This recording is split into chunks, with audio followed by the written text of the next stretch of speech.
Friends नमस्कार, मैं मुकेश वर्मा आप सबका अपने YouTube चैनल लर्नर्स अड्डा पे बहुत बहुत स्वागत करता हूं। फ्रेंड्स करंट अफेयर की श्रृंखला पिछले 15-16 दिनों से अनवरत आप सबके पास सुबह 8 बजे पहुंच जाती है और मेरी ये कमिटमेंट है कि सालों साल ये श्रृंखला आपको सुबह 8 बजे ऐसे ही मिलती रहेगी। तो उसी कड़ी में पिछले 1-2 दिनों के जो भी प्रमुख करंट अफेयर्स घटनाएं हुई हैं, आइए देखते हैं उनमें से कौन सी ऐसी घटनाएं हैं जो एग्जाम की दृष्टि से बहुत ही महत्वपूर्ण है। तो हम सीधे उन्हीं टॉपिकों पे हिट करेंगे जो एग्जाम में पूछे जा सकते हैं। तो आइए देखते हैं टॉपिक नंबर 1। तो फ्रेंड्स पहली टॉपिक चर्चा में अभी अमेरिका का राष्ट्रपति चुनाव रहा है। वहाँ पे आपको पता है जो बाइडेन जो कि 46वें राष्ट्रपति के रूप में निर्वाचित हुए हैं, वहीं पे कमला हैरिस जो कि भारतीय मूल की महिला है। कमला हैरिस भारतीय मूल की महिला है, वो पहली महिला उपराष्ट्रपति निर्वाचित हुई हैं अमेरिका की। तो कमला हैरिस पहली महिला उपराष्ट्रपति निर्वाचित हुई हैं यूएसए की। तो यूएसए की पहली महिला उपराष्ट्रपति बनी है कौन? कमला हैरिस, जो कि भारतीय मूल की एक महिला हैं। ये कहाँ से सीनेटर हैं? तो ये अब तक कैलिफोर्निया से सीनेटर रह चुकी हैं। ठीक है, कैलिफोर्निया जैसे यहाँ पे संसद के 2 भाग होते हैं, लोकसभा और राज्यसभा, वैसे ही वहाँ पे सीनेटर भी होता है एक भाग। ठीक है, तो ये कैलिफोर्निया से सीनेटर भी हैं इस समय। और किस पार्टी से चुनी गई हैं? कमला हैरिस किस पार्टी से चुनी गई हैं? तो आपकी कमला हैरिस जो हैं वो डेमोक्रेटिक पार्टी से चुनी गई हैं। इसी पार्टी से जो बाइडेन राष्ट्रपति चुने गए हैं। तो फ्रेंड्स कमला हैरिस चर्चा में क्यों है? कमला हैरिस चर्चा में इसलिए हैं क्योंकि वह यूएसए की पहली महिला उपराष्ट्रपति चुनी गई हैं। तो कमला हैरिस यूएसए की पहली महिला उपराष्ट्रपति चुनी गई हैं, जो कि भारतीय मूल की एक महिला है। कैलिफोर्निया से यह सीनेटर भी हैं और डेमोक्रेटिक पार्टी से ये उम्मीदवार थी जो कि अभी हाल ही में उपराष्ट्रपति निर्वाचित हुई हैं यूनाइटेड स्टेट ऑफ अमेरिका की। तो ये आप ध्यान में रखिएगा। उसके आगे देखते हैं फ्रेंड्स अगली टॉपिक जो चर्चा में है, विदेशी मुद्रा भंडार।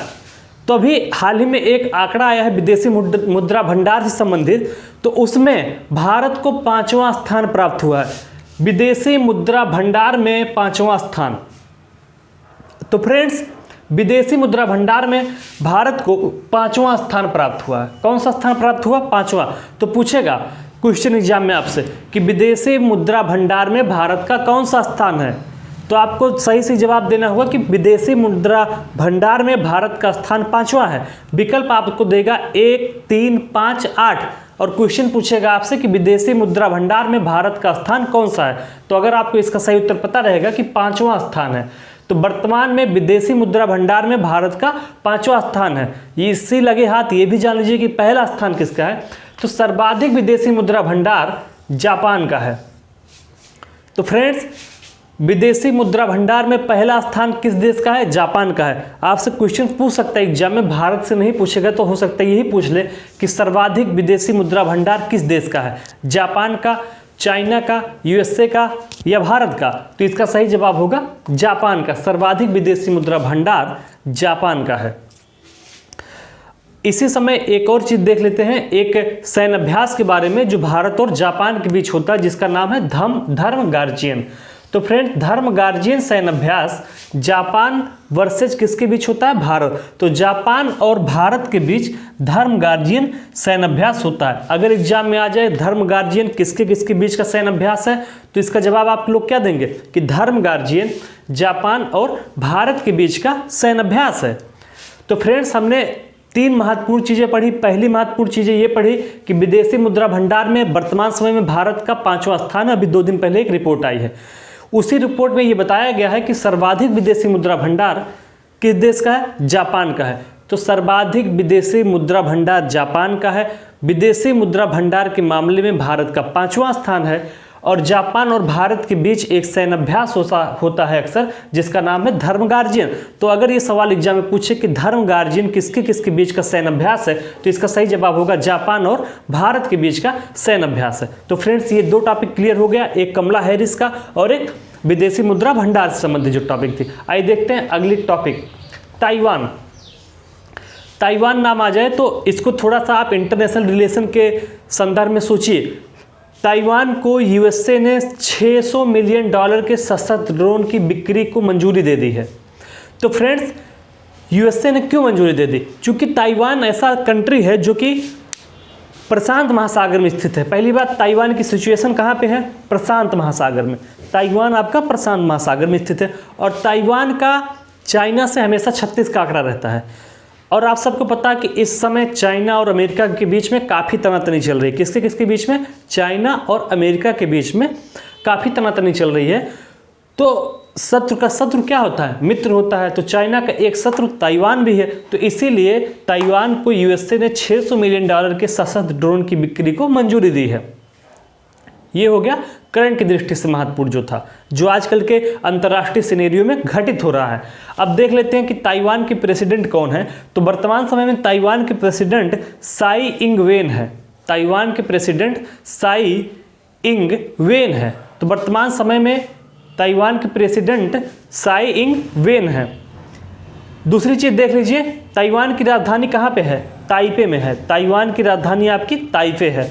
तो ताइवान की राजधानी ताइपे है। अवस्थिति कहाँ है? प्रशांत महासागर में स्थित है ताइवान। तो फ्रेंड्स, 3 टॉपिक करंट की दृष्टि से जो महत्वपूर्ण था हमने पढ़ के ख़त्म किया।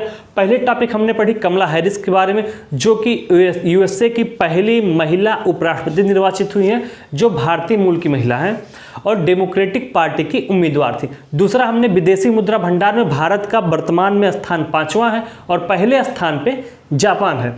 तीसरा, हमने ताइवान और यूएसए के रिलेशन के बारे में पढ़ा। क्यों पढ़ा?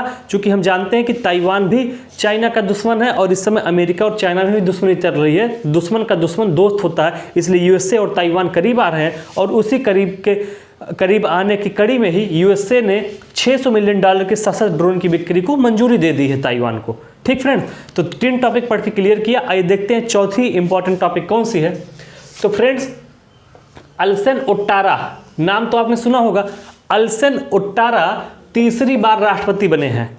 अल्सन ओटारा तीसरी बार राष्ट्रपति निर्वाचित हुए। किस देश के? आइवरी कोस्ट के। तो ये जो अफ्रीका कंट्री के छोटे छोटे देश हैं, यहाँ का कोई राष्ट्रपति बनता, सिंगापुर का बन जाए, मलेशिया का बन जाए, जैसे ये तो एशिया की बात होगी। लेकिन अफ्रीकन कंट्री में जो छोटे छोटे देश हैं, अगर वहाँ पे कोई राष्ट्रपति चुना जाता है तो वो अक्सर चर्चा का विषय बनता है एग्जाम में आने की दृष्टि से। अगर वहाँ राष्ट्रपति से सवाल नहीं पूछता है तो वहाँ की राजधानी से सवाल पूछ लेता है। तो फ्रेंड्स, इसी क्रम में हम लोग इसको पढ़ेंगे, इसी नज़रिए से पढ़ेंगे ताकि कोई भी क्वेश्चन छूटे ना अगर यहाँ से आए।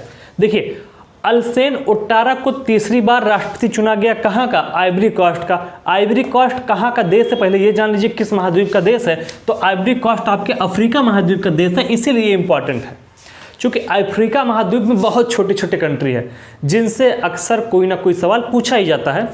तो अल्सेन ओटारा आइवरी कोस्ट के तीसरी बार राष्ट्रपति चुने गए हैं। याद रहेगा आपको, अल्सेन ओटारा तीसरी बार राष्ट्रपति चुने गए हैं आइवरी कोस्ट के। आइवरी कोस्ट आपका स्थित है अफ्रीका महाद्वीप में और इसकी राजधानी है यामोउस्को। तो फ्रेंड्स, राजधानी पूछ सकता है आइवरी कोस्ट का। अगर राजधानी आपसे पूछे तो आप बताएंगे यामोउस्को। कहाँ की राजधानी है? आइवरी कोस्ट की। और राष्ट्रपति किसको चुना गया? अल्सेन ओटारा को तीसरी बार राष्ट्रपति चुना गया, इसलिए भी इंपॉर्टेंट है। तो अल्सेन ओटारा को तीसरी बार राष्ट्रपति चुना गया। किस देश का? आइवरी कोस्ट का। आइवरी कोस्ट कहाँ पे स्थित है? तो अफ्रीका कॉन्टिनेंट में स्थित है और उसकी राजधानी का नाम यामोउस्को है। आइए देखते हैं अगले टॉपिक। फ्रेंड्स, अगली महत्वपूर्ण टॉपिक आपके मेघालय से संबंधित है। कहाँ से संबंधित है? मेघालय से संबंधित है। अगली टॉपिक आपकी एडीबी द्वारा। एडीबी का फुल फॉर्म क्या होता है पहले ये जान लीजिए। Asian development bank. Asian development bank. तो फ्रेंड्स, मेघालय को एडीबी द्वारा बिजली वितरण प्रणाली में सुधार के लिए 132.8 US डॉलर के ऋण की मंजूरी दी गई है। ठीक है, तो 132.8 करोड़ US डॉलर के ऋण की मंजूरी दी गई है। किसको? एडीबी के द्वारा मेघालय को, अर्थात एशियन डेवलपमेंट बैंक के द्वारा मेघालय को 132.8 अमेरिकी डॉलर के ऋण की मंजूरी दी गई है। 132.8 करोड़ अमेरिकी डॉलर के ऋण की मंजूरी दी गई। किस लिए? बिजली वितरण प्रणाली में सुधार करने के लिए। तो फ्रेंड्स, बिजली वितरण प्रणाली में सुधार करने के लिए मेघालय को एशियन डेवलपमेंट बैंक द्वारा ऋण दिया गया है। ठीक है, अब देख लेते हैं कि एडीबी की चर्चा आई है तो एडीबी का मुख्यालय कहाँ पे है, एडीबी की स्थापना कब हुई थी, एडीबी के वर्तमान अध्यक्ष कौन है, ये हम जान लेते हैं। तो फ्रेंड्स, एडीबी का मुख्यालय आपके कहाँ पे है? मनीला में है। मनीला राजधानी है फिलीपींस की। तो एडीबी का मुख्यालय आपके मनीला में है। स्थापना कब हुई थी एडीबी की? तो एडीबी की स्थापना 1966 में हुई थी। फ्रेंड्स, एडीबी की स्थापना 1966 में हुई थी। मुख्यालय उसका मनीला में है और वर्तमान में एडीबी के अध्यक्ष मत्सागु उस्कवा हैं। कौन है? मत्सागु उस्कवा, सॉरी अस्कवा नाम है उनका। तो मत्सागु अस्कवा वर्तमान में एडीबी अर्थात एशियन डेवलपमेंट बैंक के अध्यक्ष है। तो फ्रेंड्स, सवाल पूछ सकता है एशियन डेवलपमेंट बैंक से कि एशियन डेवलपमेंट बैंक की स्थापना कब हुई थी। अगर ये सवाल पूछे आपसे तो स्थापना 1966 में हुई थी। एडीबी का मुख्यालय मनीला में है, अध्यक्ष मत्सागु अस्कवा है उसकी। ठीक फ्रेंड्स, मेघालय में एक और इम्पॉर्टेंट फैक्ट है कि नोकरेक नेशनल पार्क कहाँ पे स्थित है? मेघालय में। अगर कभी नोकरेक नेशनल पार्क के बारे में आए तो उसका सही जवाब होगा मेघालय। तो फ्रेंड्स, आज की करंट अफेयर्स की ये 5 टॉपिक हमने पढ़ के ख़त्म की है। एक कमला हैरिस के बारे में पढ़ा जो कि अमेरिका की पहली महिला उपराष्ट्रपति निर्वाचित हुई हैं। विदेशी मुद्रा भंडार में भारत का 5वां स्थान है, जापान का पहला स्थान है, ये पढ़ा हमने। ताइवान और यूएसए के बीच जो करार हुआ सशस्त्र ड्रोन के लिए $600 मिलियन की, उसको हमने पढ़ा। अल्सन ओटारा जो कि आइवरी कास्ट के तीसरी बार राष्ट्रपति चुने गए, उनके बारे में पढ़ा। और एडीबी बैंक के बारे में पढ़ा जिसने अभी हाल ही में मेघालय को ऋण दिया है। किसके लिए दिया है? बिजली वितरण प्रणाली में सुधार करने के लिए। तो ये 5 टॉपिक करंट अफेयर की दृष्टि से जो महत्वपूर्ण थी पढ़ के खत्म किया है। इसके आगे के टॉप अन्य 5 टॉपिक भी आइए देखते हैं। तो फ्रेंड्स, 5 करंट अफेयर्स के टॉपिक थे उनको हमने पढ़ के खत्म किया है। इसके आगे बाकी के जो करंट अफेयर्स के टॉपिक हैं आइए उस पर चर्चा करते हैं। तो फ्रेंड्स, अभी हाल ही में असमपुर में चर्चा में रहा है वहाँ का लीची। तो असमपुर में एक लीची पाई जाती है तेजपुर लीची, जिसको अभी हाल ही में जीआई टैग प्रदान किया गया है। आप सबको पता है कि एग्जाम में जीआई टैग से संबंधित एक क्वेश्चन पूछा ही जाता है। तो तेजपुर लीची को जीआई टैग प्रदान किया गया। कहाँ से संबंधित है? असम से संबंधित है। तो एग्जाम में पूछ सकता है कि असम के किस लीची को जीआई टैग दिया गया है। या तो सवाल ऐसे आएगा तो आप सही जवाब देंगे इसका कि तेजपुर लीची को जीआई टैग दिया गया, या ये पूछेगा हाल ही में तेजपुर लीची को जीआई टैग प्रदान किया गया है, वह कहाँ से संबंधित है, किस राज्य से संबंधित है? असम, मेघालय, मिजोरम, त्रिपुरा कहाँ से संबंधित है? तो फ्रेंड्स, उसका सही जवाब होगा कि असम से संबंधित है। तो आप जान लीजिए कि असम के तेजपुर लीची को जीआई टैग प्रदान किया गया है। असम के तेजपुर लीची को जीआई टैग प्रदान किया गया है। अब असम के ट्रेडिशनल पार्ट को देखते हैं तो असम की राजधानी कहाँ है? दिसपुर। असम की राजधानी आपके दिसपुर में है और असम में ही धन्वंतरी योजना चलाई गई है। ये भी पूछ सकता है, कई बार मैं बता चुका हूँ कि असम में ही धन्वंतरी योजना स्टार्ट की गई है। अगर सवाल आता है कि धन्वंतरी योजना कहाँ से संबंधित है तो धन्वंतरी योजना आपके असम से संबंधित है। असम में ही भारत का एकमात्र गोल्डन बाघ देखा गया है। तो अगर आपसे पूछे कि भारत का एकमात्र गोल्डन बाघ कहाँ देखा गया है तो भारत का एकमात्र गोल्डन बाघ कहाँ पे देखा गया फ्रेंड्स? असम में देखा गया है। तो भारत का एकमात्र गोल्डन बाघ आपके असम में देखा गया है और असम में ही पोबा रिजर्व फॉरेस्ट स्थित है। अगर आपसे पूछे कि पोवा रिजर्व फॉरेस्ट कहाँ पे है तो पोवा रिजर्व फॉरेस्ट आपके असम में स्थित है। तो फ्रेंड्स, असम के तेजपुर लीची को हाल ही में जीआई टैग प्रदान किया गया है। असम की राजधानी दिसपुर है। धन्वंतरी योजना असम में ही शुरू की गई है और असम में ही भारत का एकमात्र गोल्डन बाघ देखा गया है। असम में ही पोबा रिजर्व फॉरेस्ट स्थित है। ये महत्वपूर्ण जानकारी हमने असम से संबंधित ट्रेडिशनल पक्षों पे जानी और उसके करंट अफेयर की चीज़ क्या थी? ये थी कि तेजपुर लीची को जीआई टैग प्रदान किया गया। Clear friends? आइए देखते हैं इसके आगे अगली टॉपिक। अगली टॉपिक केरल से संबंधित है। केरल के कुट्टूर में, कहाँ पे फ्रेंड्स?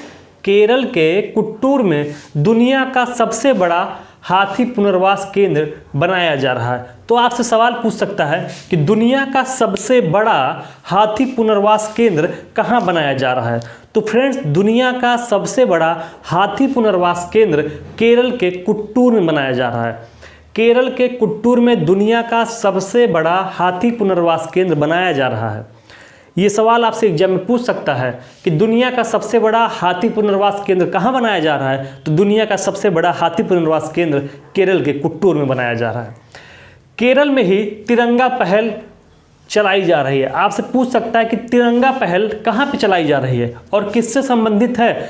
तो पहले ये जान लीजिए कि तिरंगा पहल केरल में ही चलाई जा रही है, जो कोविड स्क्रीनिंग के लिए चलाई जा रही है। तो कोरोना वायरस स्क्रीनिंग के लिए वहाँ पे तिरंगा पहल चलाया जा रहा है केरला में। ब्रेक द चेन अभियान, तो फ्रेंड्स ब्रेक द चेन अभियान भी कोरोना से संबंधित है और केरला में ही चलाया जा रहा है। कोरोना वायरस के प्रसार को रोकने के लिए ब्रेक द चेन अभियान कहाँ से चलाया जा रहा है? केरला में। तो केरला में करंट अफेयर की दृष्टि से यह महत्वपूर्ण है कि दुनिया का सबसे बड़ा हाथी पुनर्वास केंद्र कहाँ बनाया जा रहा है? केरल की कुट्टूर में बनाया जा रहा है। याद रखिएगा, केरल में ही तिरंगा पहल चलाई जा रही है कोविड-19 की स्क्रीनिंग के लिए। केरला में ही ब्रेक द चेन अभियान चलाया जा रहा है ताकि कोरोना वायरस के प्रसार को रोका जा सके। आइए देखते हैं अगली टॉपिक, मारिया थॉटिल। क्यों चर्चा में है ये नाम? मारिया थॉटिल का नाम इसलिए चर्चा में है कि उनको मिस यूनिवर्स ऑस्ट्रेलिया के खिताब का विजेता घोषित किया गया है। तो हाल ही में मारिया थॉटिल मिस यूनिवर्स ऑस्ट्रेलिया घोषित हुई हैं। तो मारिया थॉटिल ने मिस यूनिवर्स ऑस्ट्रेलिया का खिताब जीता। ये महत्वपूर्ण जानकारी है और इसलिए इम्पॉर्टेंट है कि मारिया थॉटिल भारतीय मूल की महिला है। तो सवाल आपसे पूछ सकता है कि हाल ही में किस भारतीय मूल की महिला ने मिस यूनिवर्स ऑस्ट्रेलिया का खिताब जीता है? तो उसका नाम रहेगा मारिया थॉटिल। या ये पूछे कि मारिया थॉटिल ने कौन सा पुरस्कार जीता है? तो मिस यूनिवर्स ऑस्ट्रेलिया पुरस्कार जीता है। या ये पूछे कि मारिया थॉटिल किस मूल की महिला हैं? तो मारिया थॉटिल भारतीय मूल की महिला है। याद रखिएगा, क्योंकि भारतीय मूल की हैं इसलिए महत्वपूर्ण है। आइए देखते हैं अगली टॉपिक। फ्रेंड्स, बेंगलुरु में अमेजन इंडिया ने अपना पहला all women virtual customer service खोलने की घोषणा की है।